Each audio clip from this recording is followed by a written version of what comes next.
آج پوچھنے آئے ہو یہی مسئلہ میں اسی دن بتانے والا تھا وہ مسئلہ جب پیش کیا امام حنبل نے کہا ایسا جا کر کے اپنی بیٹی کو قرآن دے دو تم اپنی بیٹی کو جہیز میں قرآن دے دو گے گویا کہ تم نے دنیا کا سارا سامان دے دیا اب یہ آیا اپنی بیٹی کی نکاح کی تیاری کرنے لگا بیٹی کی شادی کا انتظام کرنے لگا وہ علماء جو کہتے ہیں تمہارا مسئلہ نہیں حل ہو سکتا اس کو بلاتے کہا یہ بتاؤ تم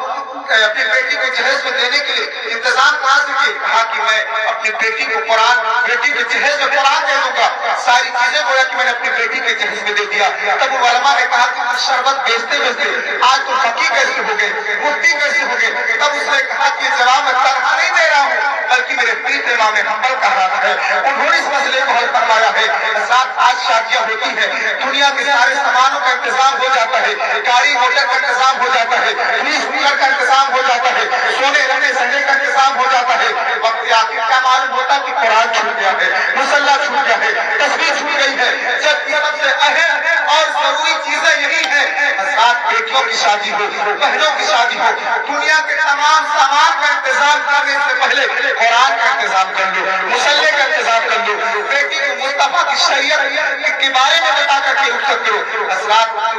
وہ شربت بیچنے والا اپنی بیٹی کو جہیز میں قرآن دیتا ہے اس لیے کہ دنیا میں جتنی